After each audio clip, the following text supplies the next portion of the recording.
Welcome to The Refresher, bringing you the latest in Dota 2 news, tournaments, meta, and memes.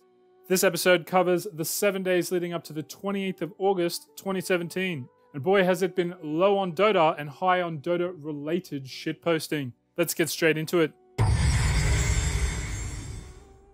In the state of the game this week, there was 3 minor patches for the client, all of which just had bug fixes for Siltbreaker and cosmetics.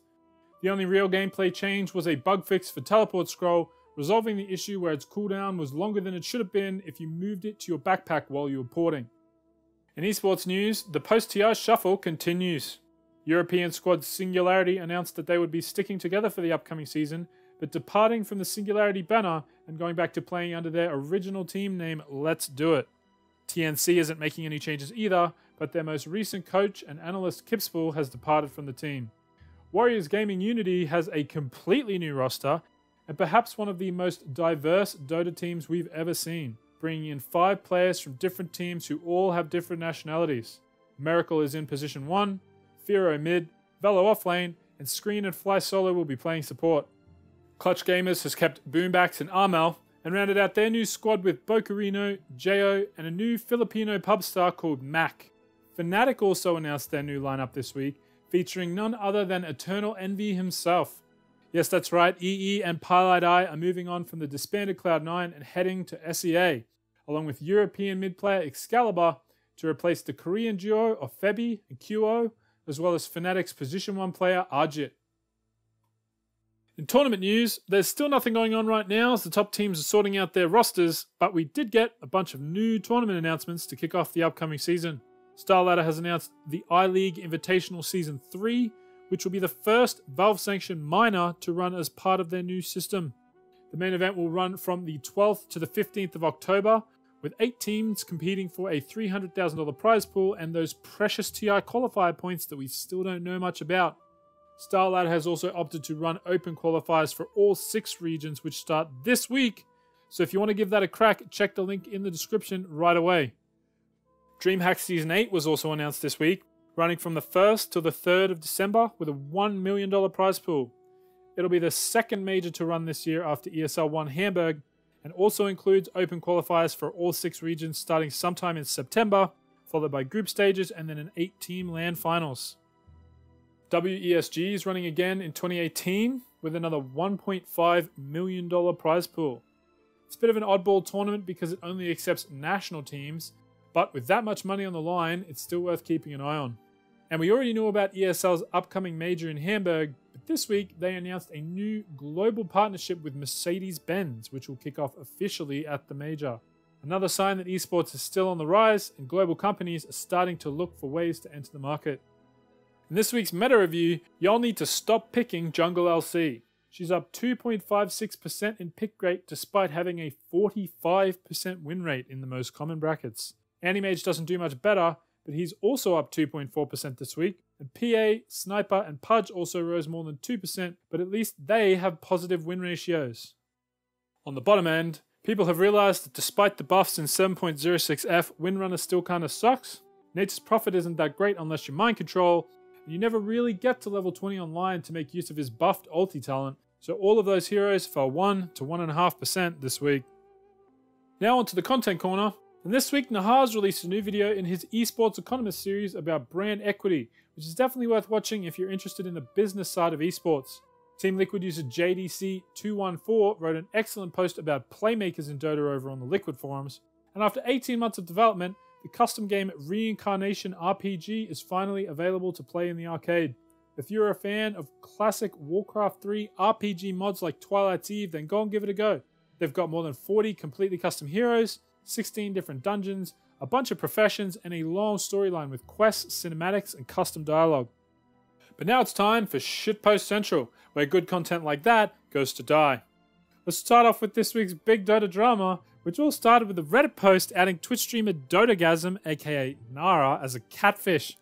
The post showed that almost all of her Instagram photos were stolen from various other people's accounts, but since she doesn't stream with a camera, I guess no one had managed to figure it out until just now.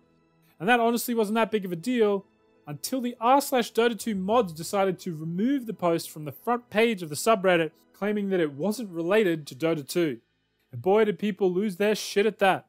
half a dozen front page threads, and a boatload of shitposting followed, accusing the mods of hypocrisy, sexism, white knighting, and pretty much anything else you could think of. All this really goes to show is that people are going to lose their fucking minds if the Dueling Fates patch doesn't drop very soon. On a similar vein, a Redditor wrote a 1,000-word text post this week detailing a Dota 2 nightmare he had. GH accidentally walked in on Miracle with his new girlfriend, and Theban is not impressed with the new Fnatic roster. Redditors got artistic this week and attempted to draw their favourite Dota 2 heroes in Microsoft Paint, with the results looking exactly as you'd expect, and someone took cuts of the casters talking about Moogie at TI7 and made a funny video with it. They need this, Moogie. Here comes Moogie. Patience for Moogie. He's got to use the suit. He will.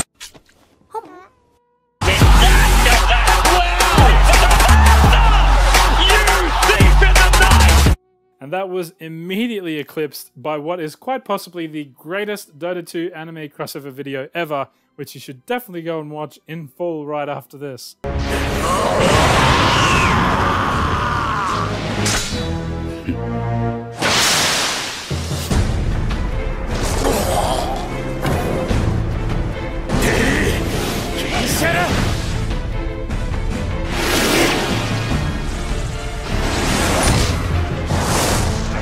So yeah.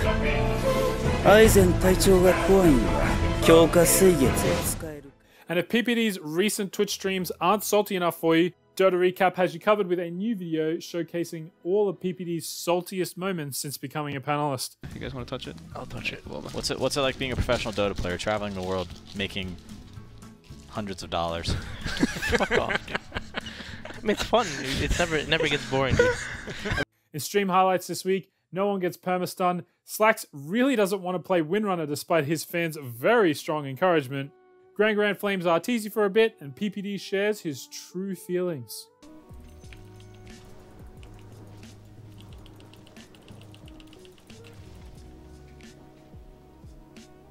What the fuck is this? No! No! Merely I sent her regards. No! He was a joke, you fucking bastard! Yo, what's up, Arteezy? How's life, dude? Are you gonna stream pubs tonight, or what's the deal? No, I mean, are you playing more or what? Yeah. Nah, I'm good then. Probably wait for some high level ones.